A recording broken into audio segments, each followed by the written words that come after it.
যাকে ভালোবাসে তারই সঙ্গে মজাক করে। একটা লোকের জাহান্নামের ফায়সালা চলে এসেছে, তার ৯৯টা দপ্তর গুনাতে ভর্তি হয়ে গেছে।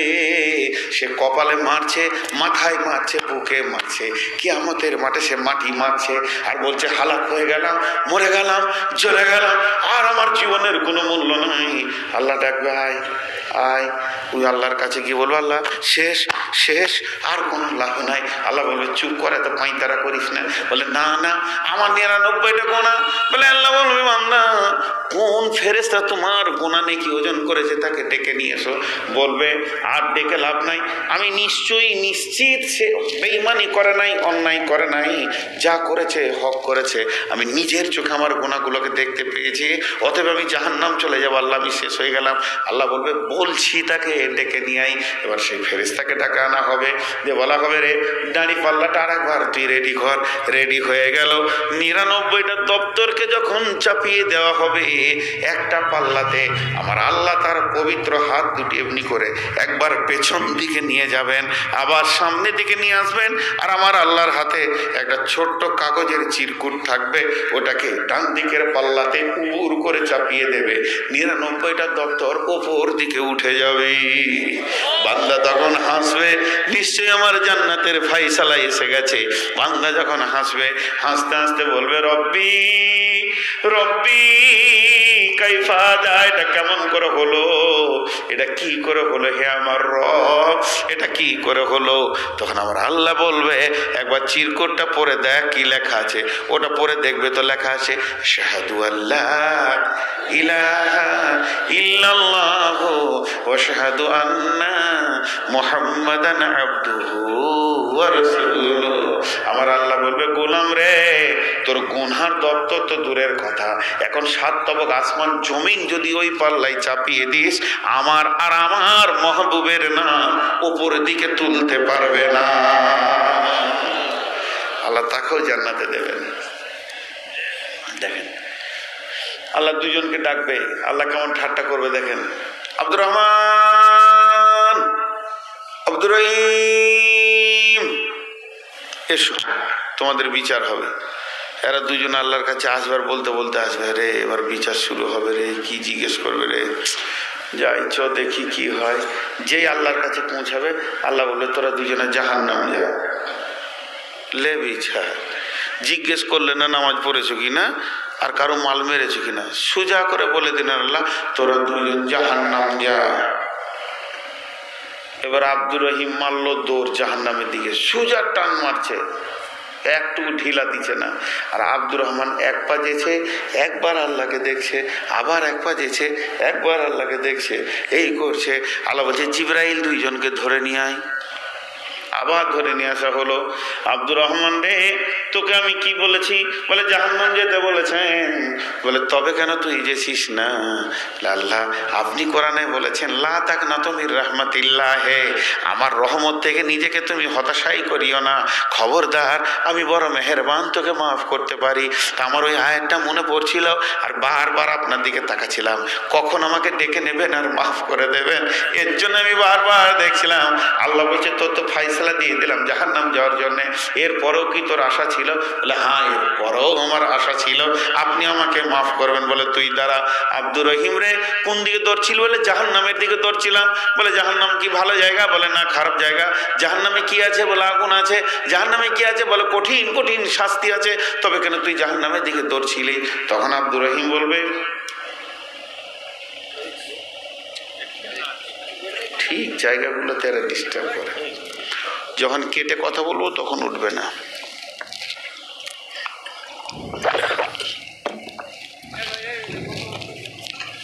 স্বীকারোক্তি যখন দেবে, যখন দেখবে যে টানা একটা হাদিসকে বলছি, ওই সময় উঠা মানে কত বড় ডিস্টার্ব, আমি যে বক্তা সে বুঝে। এরকম কেটে কেটে কথা বলবো তখন ফেদরাম করেন না, ভেঙে দেন, ওটাকে অসুবিধা নেই। আব্দুর রহিম রে বল জাহান্নামটা কেমন? সমস্ত স্বীকারোক্তি নেওয়ার পর এরপরে রব বলবে তুই দৌড়ছিলি কেন এত কঠিন দিকে? আব্দুর রহিম বলবে ওটা কঠিন না জাহান্নাম আমার দেখার দরকার নাই, আমি কেন দৌড়ছিলাম যে আমি তাড়াতাড়ি করে আমার রবের হুকুম পালনের জন্য দৌড়ছিলাম। আপনি বলেছেন জাহান্নাম যা, জাহান্নামটাকে এটা আমার দেখার দরকার নাই, আমি তাড়াহুড়ো করছি যে আমার রবের হুকুমটা তাড়াতাড়ি আমি পালন করব। আমার রব হুকুম দিয়েছে জান্নাত না জাহান্নাম এটা দেখার দরকার নাই, আমি রবের হুকুম পালন করার জন্য দৌড়ছিলাম। আমার রব বলবে তোদের দুজন কি মাফ করেছে, তোরা জান্নাতে যা। সব বুখারীর হাদিস। একটা লোক গোটা গায়ে মাটি মাখবে আর কিয়ামতের মাঠে এত জোর চিল্লাবে তোলপাড় করে দেবে, হালাক হয়ে গেলাম, আমি শেষ। একটা নেকি খালি পেয়ে গেলে জান্নাত পাবে আর কি। একটা নেকির অভাবে সেদিন কেউ নেকি দিবে, কেউ দিবে। জাহান্নামের লাইনে একটা লোক দাঁড়িয়ে আছে, ও ঢুকবে, সিরিয়ালে আছে, ওই ডাকবা এদিকে বকিস না, তুই নিজেকে সামাল, তুই কোথাও আছিস সেটা জানিস, আর 4টার পরই তোর সিরিয়াল, তুই আবার আমাকে জ্ঞান দিবি। ও তখন হালকা করে বললো ভাই তোকে ডাকছি, কেউ তো নেকি দিচ্ছে না, তা তুই একবার আয় আমার কাছে। ওর কাছে গিয়ে বলে কি হলো বল? বলে শোনালে আমি কত বড় গুনাহগার, জিন্দেগিতে গোনার গোনা গোনার গোনা গোনার গোনা, মানে একটা খালি নেকি করেছি জীবনে, ওই নেকিটা তোকে দিছি, নিয়ে চলে যা, ওটা থাকলো জাহান্নাম না থাকলো জাহান্নাম। ওই নেকিটা পেয়ে মারবে তোর রব্বি, হে আমার রব আমি কামিয়াব, আমি কামিয়াব, আমি কামিয়াব। ও কেন কামিয়াব আল্লাহ জানে কি জানে না? আল্লাহ সব খবরে জানে। আল্লাহ বলবে কি করে কামিয়াব, জানার পরও জিজ্ঞেস করবে কি করে কামিয়াব। বলে জাহান্নামের লাইন থেকে একজন আমাকে নেকি দিয়েছে, এর জন্য আমি কামিয়াব, তার তো সব গোনা, একটা মাত্র নেকি। আমার রব বলবে তাকে ধরে লিয়ে আয়, যা। আবার ধরবে জাহান্নামের মুখের কাছে গিয়ে ঢুকতে, বলে আই চলে আয়, বলে না লাভ নাই, বলছি আয়, না লাভ নাই, বলে বলছি একবার আয় ভাই, তোকে রব ডেকেছে, রব তোকে কিছু জিজ্ঞাসাবাদ করবে, তুই রবের সামনে আয়। এবার আল্লাহর কাছে যখন আসবে আল্লাহ বলবে আমি তো শাহিন শাহ, আমার গোডাউনে তো নেকির অভাব নাই, আমি যদি ইচ্ছা করি এক পলকে সমস্ত হাসরবাসীকে মাফ করে দিতে পারি, তা আমি ওকে একটা নেকি দিইনি, ও তোলপাড় করেছে গোটা যা কিয়ামতের ময়দানকে, তুই নেকি কেন দান করলি বল?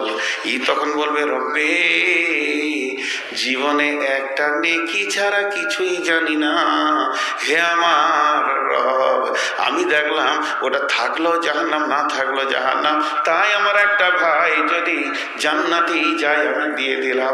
আমার রব বলবে গোলাম রে তুই আজকের দিনে নেকি দান করেছিস, কত বড় তুই দাতা, আমার থেকে বড় দাতা কি কোনো দিন হতে পারবি না। তবে শোনেলে তোর ওই নেকি দান করাটা আমাকে কত ভালো লেগেছে, আমার মনকে কত কেড়ে নিয়েছিস, যে কঠিন দিনে যখন তুই দান করতে পেরেছিস আমি রব তোকে মাফ করে দিয়েছি, তুইও জান্নাতে চলে যা। দুজন কি আল্লাহ জান্নাতে দেবেন? ইমাম বুখারী আলাইহি রাহমা শুধু একটা বাব বেঁধেছেন, অনুশীলন করেছেন, বাবুল মাজা। এখানে কিভাবে আল্লাহ তার বান্দাদের সঙ্গে মজাক করবেন, ঠাট্টা করবেন। পক্ষান্তরে যারা বেঈমান কাফের, যারা জাহান্নামে যাবে তাদের সঙ্গে আল্লাহ ইয়ারকি মারবেন, ঠাট্টা করবেন, তাদের সঙ্গে মজাক করবেন। কেমন করে? জান্নাত যাবি কি বল? হ্যাঁ এক্ষুনি জান্নাত যেতে চাইছি আল্লাহ। আল্লাহ বলবে এক কাজ কর, জাহান্নামকে এক্ষুনি বন্ধ করে দেবো, তোদের জন্য জান্নাত দিয়ে দেবো। সারা জীবনে নামাজ পড়িস নাই, আমার হুকুম মানিস নাই, কোরআন মানিস নাই, হাদিস মানিস নাই, নবী মানিস নাই, খালি আজকে যদি একটা জিনিস মেনে দিতে পারিস, আমার একটা হুকুম যদি তোরা পালন করে দিতে পারিস, আমি রব তোদেরকে জান্নাতে দিয়ে দিব। এরা তাড়াতাড়ি বলবে জি বলেন, তাড়াতাড়ি বলবেন, না লেট করবো না, এক্ষুনি হুকুমটা পালন করে দেবো। আমার রব বলবে একটা গমে কিংবা একটা জয়ে যেদিন তোরা গিরহা লাগাতে পারবি, তোদের জন্য জান্নাতের দরজা খুলে যাবে। সূরা আরাফের ভিতরে আছে আমার রব বলবে হাত্তা ইয়ালিজাল জামাল ফি সামিল কিয়াত, ছুঁচের ছিদ্রতে তোরা যেদিন উটকে পার করে দিবি, তোদের জন্য জান্নাত খুলে যাবে। হতাশা হয়ে যাবে, কাজে লাগবে না।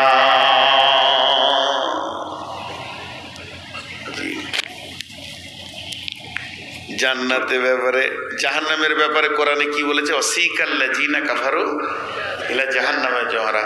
আর জান্নাতের ব্যাপারেও তো বলেছে অসিকাল্লাযিনা তাকাও ইলাল জান্নাতে জমারা। অসিকা মানে হাঁকানো, তাহলে জান্নাতীদেরকে হাঁকাইতে হবে, জাহান্নামীদেরকে হাঁকাইতে হবে, কিন্তু জান্নাতীদেরকে হাঁকাইতে হবে হবে না। তো এটা বলেছে কেন? হাজি ভাই, বিরলে এক ডাকাতকে বিরল থানার পুলিশ দেখতে পেয়েছে, যে বলছে তোকে আর ছাড়বো না। থানার বড়বাবু যে আছে ও ডাকাতটাকে হঠাৎ দেখে নিয়েছে, যে বলছে তোকে আর ছাড়বো না। আরে থানার বড়বাবুর বিয়াই 4 বছর পর বিরল এসেছে, আর বড়বাবু দেখে নিয়েছে, তো বলছে তোকে আর ছাড়বো না। তো দুটো ছাড়বো না এক হলো, একে ছাড়বে না মুড়গা দিবে, ওকে ছাড়বে না ডান্ডা দিবে। তো আল্লাহ হাঁকানোর ব্যাপার কেন বলেছেন? যে এখানে যে আমি আসছি, তো আমার সঙ্গে দুজন আসলেন, আমার সঙ্গে যে সভাপতি উনি আসলেন মসজিদের, তো উনি কি আমাকে বেঁধে নিয়ে এসেছিলেন? সম্মানীর সঙ্গে হাঁটানো, ডাকিয়ে নিয়ে যাওয়া, এটাও চলেন ভাই চলেন, আমরা টাইম হয়ে গেছে। একটা সম্মানী একটা অসম্মানী। জান্নাতে যখন নিয়ে যাবে তো চৌকাটা জান্নাতে পার হবে। যে মা বোনেরা আমার, মেয়েরা পুরুষ থেকে 500 বছর আগে জান্নাতে যাবে। আল্লাহু আকবার। আর যদি স্বামী স্ত্রী দুজনই জান্নাতি হয়ে যায় তো একটা খাটে শুতে পাবে। কেউ কেউ মনে করছে আবার ওই মেয়েটা, শালা জানটা জ্বালিয়ে দিলে রে, কেউ কেউ ভাবছে হয়তো। আর কোনো মেয়ে ভাবছে আবার ওইটা, ওর জ্বলনে হাড় পর্যন্ত চলে গেল। জি না, হাদিসের মধ্যে এসেছে, তফসিরের মধ্যে এসেছে, প্রতিটি জান্নাতের ভিতরে সব নবীগুলো ঢুকে থাকবে। লেমজা, প্রতিটি জান্নাতের ভিতরে সব নবীগুলো ঢুকে থাকবে। কেমন করে 2-4টা বলি।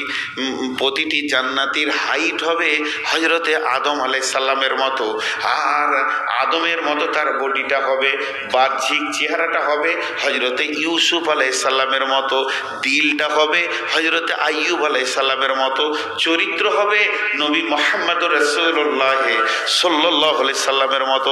তার মানে যত নবীর গুণ ছিল সবগুলো একটা জান্নাতির ভিতরে ঢুকে যাবে। তাহলে সেই মানুষটা কেমন হবে, সেই মেয়েটা কেমন হবে?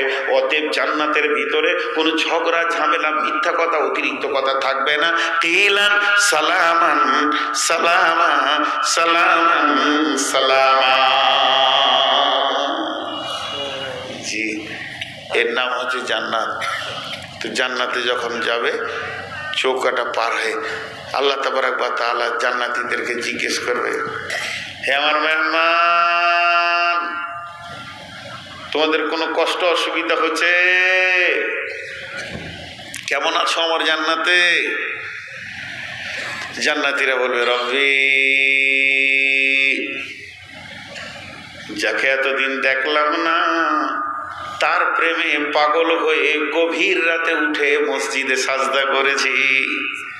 যাকে 2 নজরে দেখলাম না তার প্রেমে উঠে গভীর রাতে ঠান্ডা পানিতে উঁচু করে সলাতুত তসবিহ পড়েছি, সলাতুত তাহাজ্জুদ পড়ে চোখের পানিতে কেঁদেছি। যাকে আমরা দেখলাম না তার প্রেমে দান খয়রাত করেছি, তার ঘরকে ভালোবেসেছি। এইভাবে বলতে বলতে বলবে, হে রব, তোমার জান্নাতে কিছু অভাব নাই, সব পেয়ে গেছি।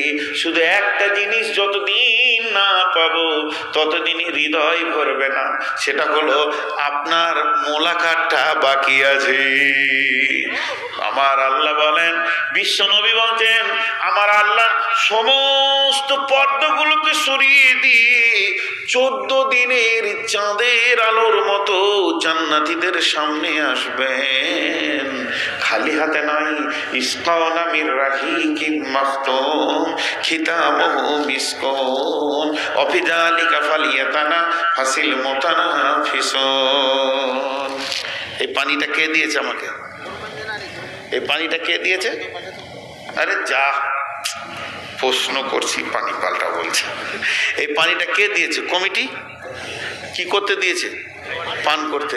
এখন আমি যদি কাউকে বলি আমাকে জালসা কমিটি পানি পান করালো, ভুল হবে না ঠিক হবে? এটা কে করাচ্ছে পান আমাদেরকে? আরে নসিব, কথার উত্তর দেন।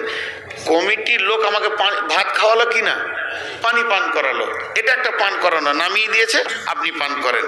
আরেকটা পান করানো কেমন? আরেকটা পান করানো, আল্লাহ তাবারক ওয়া তাআলা ওই জান্নাতীদেরকে নিজের হাতে পানি পান করাবেন। একটা হলো সারাবান তহুরা দিয়ে দেবে, জান্নাতীরা পান করবে।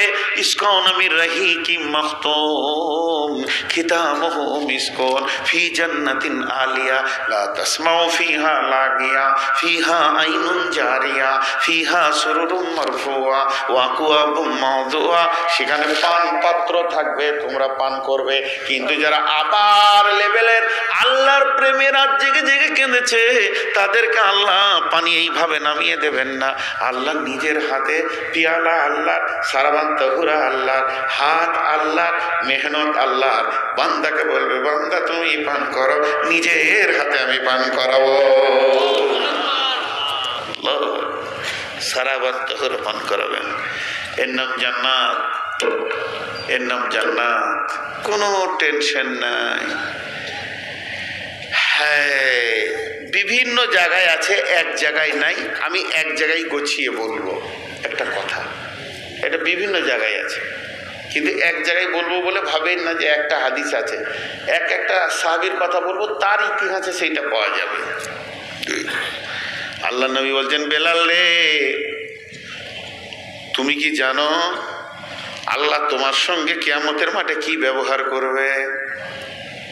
হযরতে বেলাল খুশিতে চোখের পানি বের হয়ে গিয়ে বলছে, নবীজি গো, আমি তো কালো দেখতে কুৎসিত গোলাম, আমাকে কি আল্লাহ ভালোবাসবে? নবীজি বলছে, বেলাল রে, তোমাকে আল্লাহ কত সম্মানী করেছে জানো? আমি প্রথমে জান্নাতে পা দেবে কে? নবী মুহাম্মদ রাসূলুল্লাহ সাল্লাল্লাহু আলাইহি সাল্লাম। জান্নাতে দরজা খুলে দেবেন, জান্নাত বরদা করে এবার পুলসেরাতে, এবার কিয়ামতের ময়দানে আসবেন। এখানে এসে উনি কি করবেন? সুপারিশের শাফাআতের কাজ করবেন। সমস্ত কার্যকলাপ কার্যকারী যখন শেষ হয়ে যাবে, উনি ফাইনাল জান্নাতে চলে যাবেন, আর রিটার্ন আসবে না। যখন জান্নাতে যাবেন, আল্লাহর নবী উটের উপরে সওয়ার হয়ে যাবেন, আর সেই উটের লাগাম ধরে হাঁটবেন কে? হযরতে বেলাল। বেলাল খুশি হলেন, যেন আবু বকর দেখছে আমার লেগে কিছু বলছে না। নবীজি বলছেন, আবু বকর রে, জান্নাতের 8টা গেট আছে, প্রত্যেকটি গেট বলবে আবু বকর আমার দিকে এসো। নবীজি বলছেন, উমর তুমি কি জানো জান্নাতের মধ্যে আমি একটা বাসর ঘরকে সাজানো দেখে এসেছি। সেই বাসর ঘরটা কার? আমি জিবরাইলকে জিজ্ঞেস করলাম, বলে এটা কুরাইশের এক যুবক, যার নাম হচ্ছে উমর। ওই ঘরটা তুমি ছাড়া কেউ ঢুকে নিয়ে আর ঢুকবে না, প্রথমেই তুমি ব্যবহার করবে। আমার মনটা চাইলে একবার ঢুকি, যদি তুমি রেগে যাও। আল্লাহ নবী উমর বলছেন, ইয়া রাসূলুল্লাহ, একবার ঢুকে দেখতেই হতো, আমি রাখতাম না। জি। এরপরে বলতেন হযরত ওসমান রে, তোমার জান্নাত আমার জান্নাত পাশাপাশি হবে, গেট পাশাপাশি হবে, জানলা পাশাপাশি হবে, দরজা পাশাপাশি হবে। তুমি আমার মেহমান, আমি তোমার মেহমান। হযরত আলীকে বলছেন, আলী রে, জান্নাতে মানুষ বন্ধুর সঙ্গে ঘাড়ে হাত দিয়ে আনন্দ করবে। তুমি আমার বন্ধু হবে, তোমার আমি বন্ধু হব। হোসেন হাসানকে বলছে, ভাইয়া, যে জান্নাতে হোসেন হাসান থাকবে না, সে জান্নাত মানাবে না, সে জান্নাতের সৌন্দর্য থাকবে না। আল্লাহর নবী জান্নাতের বর্ণনা দিচ্ছেন মসজিদে নববীতে বসে বসে। ওয়ান হাকাম বিনতে মাবিয়া রাদিয়াল্লাহু তাআলা আনহু قال ইন্না ফিল জান্নাতে বাহরুল লাবানে বাহরুল খামরে বাহরুল আসালে। আল্লাহর নবী বলছেন, জান্নাতের ভিতরে 4টা প্রবাহমান নদী রয়েছে, একটা দুধের, একটা মধুর, একটা সারাবের, সারাবান তহুরার, একটা সাদা সুন্দর পানির। যে যা খেতে চাইবে সে খাবার সে তার মুখের কাছে পৌঁছাবে। জান্নাতে পানি খেতে যেতে হবে না। একজন মুফাসসির বলেছেন, জান্নাতের গাছের শেকড় উপর দিকে থাকবে, নিচের দিকে ফলগুলি ঝুলবে, আর এক একটা ফলের লাখো স্বাদের সম্ভার ভরা থাকবে।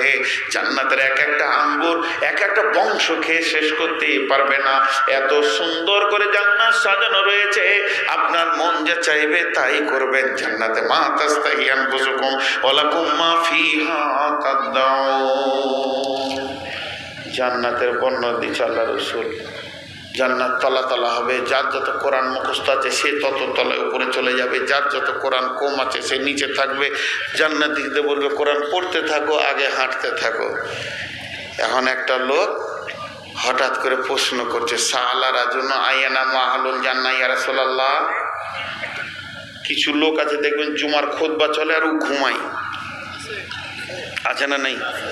আর এখন আমার বয়ান চলছে, শাহজাহান এক পারান ঘুম ঘুমিয়ে নিলে, আমি নিজে দেখেছি। ও বলুক যে না ঘুমায়নি। তো কিছু লোক আছে ওর কাছে যত বড়ই হোক, আমার শ্বশুর বলে মানুষ দুই ধরনের, এক হলো ভোজন বিলাসী আর এক হলো শয়ন বিলাসী। কিছু লোক আছে ওকে খালি বিছানা দিয়ে দাও, খাবার সরিয়ে দিয়ে সারাদিন চালাবে। আর কিছু লোক আছে ডাইনিং টেবিল পেলেই খালি এরম করে ভোজন বিলাসী। তো কিছু লোক খালি ঘুম ছাড়া কিছু বুঝে না। তো আল্লাহ রসুল জান্নাতের বর্ণনা করছে, এমন সময় একটা লোক বলছে আয়ানা মাহালুল জান্নাহ ইয়া রাসূলুল্লাহ। তখন থেকে তো আপনি জান্নাতের খালি বর্ণনা দিয়ে গেছেন, আর আমি অপেক্ষা করছি কখন বলবেন জান্নাতে কি ঘুমানোর ব্যবস্থা আছে নাকি। কোন পাগলা! আল্লাহ রসুল বলছেন আয়ানা মাহালুল জান্নাহ লা ইয়ামুতু আহলুল জান্নাহ। ঘুম হলো মওতের ভাই। আমরা যখন ঘুমাই তখন বলি আমুতু আহিয়া, মরছি জীবিত হব। আবার যখন উঠি তখন বলি আলহামদুলিল্লাহি আহিয়ানা বাদা মা আমাতানা, মরার পরে জীবিত হলাম। এটা মানে মৃত্যু হচ্ছে ঘুমের ভাই। অতএব লা ইয়ামুতু আহলুল জান্নাহ। তুমি যদি ঘুমিয়েই যাবে তাহলে ভোগ করবে কখন? মানুষ ঘুমিয়ে গেলে ভোগ থেকে বিরতি হয়ে যায়। ওয়াজআলনা নাওমাকুম সুবাতা। পৃথিবীতে ঘুম দেওয়া হয়েছে কেন? পৃথিবীতে ঘুমের মতো ট্যাবলেট নাই। ক্লান্ত শরীর যদি একটু ঘুমিয়ে যায় আবার পুনরুজ্জীবনে সুস্থ পায়। এর জন্য পৃথিবীতে তোমরা ইনকাম করবে, খাটবে, মার্কেট যাবে, চাষ করবে। এর জন্য আল্লাহ তাবারাক ওয়া তাআলা ঘুমকে দিয়েছে ক্লান্তি দূর করার জন্য। আর জান্নাতে তো কোনো ক্লান্তি নাই, তা ঘুমের কি প্রয়োজন আছে? তারপরেও আল্লাহ কোরআনে বলছে ফিহা সুরুরুম মারফুয়া ওয়া কুওয়াবুম মাওদুয়া ওয়া নামারিকু মাসফুফা। মোটা মোটা গদি থাকবে, সোফা সেট থাকবে, বালিশ থাকবে, মানে ঘুমানোর উপকরণগুলো থাকবে।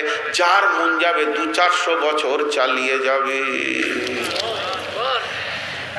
আমাদের ওখানে হরিয়ানা একটা দেশ আছে, প্রদেশ, সে তারা তো বাংলা বুঝে না, হিন্দিতে বক্তব্য চলছে। আর একজন বড় আল্লাহওয়ালা মানুষ, একজন আলিম, হিন্দিতে বক্তব্য রাখছে জান্নাতের। আর জান্নাতে আর ওই দিকে যারা মুরব্বী, আমাদের দিকার মুরব্বীর একটা টুপি মাথায় কখনো কখনো নেই বা রুমাল নেই, আর ওই দিকার মুরব্বী ওদের মাথাটা এত মোটা করবে, বড় বড় পাগড়ি বাঁধবে। এত বড় পাগড়ি 2টো শাড়ি হয়ে যাবে। ওরা এত ভালোবাসে পাগড়িটাকে বাঁধতে বাঁধতে এই মোটা হবে। আর হাতে একটা লাঠি থাকবে, ও যত বড় তার থেকে আর 2 হাত উঁচু। ও ছাড়াও ঘর থেকে বেরোবে না। এটা ওদের কালচার। আর 50টা যদি মুরব্বী আজকে জালসাই থাকতো তো 50টা লাঠি এরকম দাঁড়িয়ে থাকতো, ওই লাঠি ধরেই বসে থাকতো ওরা। ওই রকম এক মুরব্বী সামনে বসে শুনছে জান্নাতের বায়ান। আর ওদের দেশে হুক্কা খাওয়াটাকে খারাপ মনে করে না। গোল করে বসবার লম্বা পাইপ আছে, সে বন্ধু বান্ধব খড়াক খড়াক করে হুক্কা খায় খুব। মৌলবি গেলেও বলবে হুক্কা পিও। জি, আমি দোকান গিয়েছি, বলছি একটা সিগারেট খান, বসেন। আজীব ব্যাপার, এগুলো কিছুই মনে করো না। তো এইদিকে জান্নাতের বায়ান চলছে, তো হঠাৎ করে একটা মুরব্বি উঠে বলছে ए मौलवी पहले तो तू बता जन्नत में हुक्का है? জি, জান্নাতে কি হুক্কা আছে? আচ্ছা, ও মুরব্বি আমাদের দিকে বলে যে ওই মুন্সি, যারা একটু হাদিস কোরআন জানে, মুন্সি টুন্সি বলে, আগেকার বলতো, কিন্তু ওদের দিকে বলবে মিয়াজি মিয়াজি। তো তখন এই যিনি বক্তব্য রাখেন বড় আলিম, তিনি দেখছেন যে সাদা মানুষ, তাহলে ওটা কি জিজ্ঞেস করে গো? সাদা দিলের মানুষ তো বলেই ফেলেছে, তোকে আর কষ্ট কেন দিব? তোকে সুন্দর করে উত্তরটা দিচ্ছে, मियाँ जी जन्नत में हुक्का तो मिलेगा मगर उसको तो सुलगाना होगा तो जहन्नम जाना पड़ेगा। हुक्को तो জ্বালাতে গেলে जहन्नम যেতে পারে বাবা, তো আগুনের দরকার। তো তখন লাঠি ফেলে দিয়ে কান ধরে নিয়েছে, হুক্কা নেই পিউঙ্গা ফির भी जहन्नम नहीं जाऊंगा। আমি 1 সেকেন্ডের জন্য জাহান্নাম যেতে রাজি নই, হুক্কা ছেড়ে দিলাম। জি, বিভিন্ন মানুষের বিভিন্ন রুচ আছে। তো তো আল্লাহ তাবারক ওয়া তাআলা জান্নাতকে সুন্দর করে সাজিয়ে রেখেছেন, টেনশন মুক্ত জায়গা। জান্নাতের সব থেকে বড় নিয়ামত কি জানেন? আল্লাহ জান্নাতীদেরকে ডেকে বলবেন, এ জান্নাতীরা তোমরা শোনো, আমি আল্লাহ তোমাদের উপরে রাজি আছি, আর কোনোদিন নারাজ হব না। তোমরা যা করবে তাতেই রাজি আমি। আর জাহান্নামীদেরকে ডেকে বলবে, তোদের উপরে নারাজ আছি, জীবনে রাজি। তারা উবুর হয়ে পড়ে কাঁদতে লাগবে। একটা ফেরেশতার ক্ষমতা কত? পৃথিবীতে ক্ষমতা মাপার ক্ষমতা কারণ নাই, তারপরও বলতে গেলে বলতে হয়। ইসরাফিল সুর ফুঁকে দিবে, বিশ্বটা ভেঙে ময়দান হয়ে যাবে, তাহলে ক্ষমতা কত? এই রকম আল্লাহর নবী বলছেন, জাহান্নামকে যখন নিয়ে আসা হবে রে, জাহান্নামের মুখে লাগাম দিয়ে টানা হবে, খালি আনা হবে না, গলাতে দড়ি বেঁধে আনা হবে না, গরুর মতো আনা হবে না, বরং ঘোড়ার মুখে যেমন লাগাম থাকে, জাহান্নামের মুখে লাগাম থাকবে। কতগুলি লাগাম থাকবে? 70,000 লাগাম থাকবে। 70,000 জিমামিন, 70,000 লাগাম দিয়ে তাকে বাঁধা হবে। এরপরে নবীজি বলছেন, মা কুল্লি জিমামিন 70,000 মালাকিন, আর এক একটা লাগামে 70,000 করে ফেরেশতা ধরে থাকবে। তার ক্ষমতা কত হবে? তাকাদু তামাইয়িজু মিনাল গায়বি কুল্লামা উলকিয়া ফিহা ফাওজুন সালাহুম কাদানাতু আলাম ইয়াতিকুম নাযীর। আল্লাহ তাবারাক ওয়া তাআলা কোরআনের মধ্যে বলছেন, যখন জাহান্নামীরা হাঙ্কার মারবে, জাহান্নাম সব ফেরেশতাকে টেনে জড়ো করে দেবে, আবার তারা টেন মেরে সাইজ করবে, জাহান্নামীদেরকে দেখবে তো জাহান্নাম রেগে ফেটে আসমান জমিনের মতো গর্জন মারবে। বন্ধুরে ভাইরে মারে বোন রে, বন্ধুরে ভাইরে মারে বোনে রে, একটা নয় দুটা নয়, যদি 10টা বিদ্যুতের শব্দ, যেগুলো বিদ্যুৎ চমকায়, যেগুলো বাজ পড়ে, বিজলি পড়ে, কাড়াক দিয়ে শব্দ হয়, বর্ষার সময় অতি বর্ষায় 10টা শব্দ যদি একসঙ্গে এখানে হয়ে যায়, তাহলে আমরা যতগুলো প্রাণী আছি কেউ বেঁচে থাকবো না।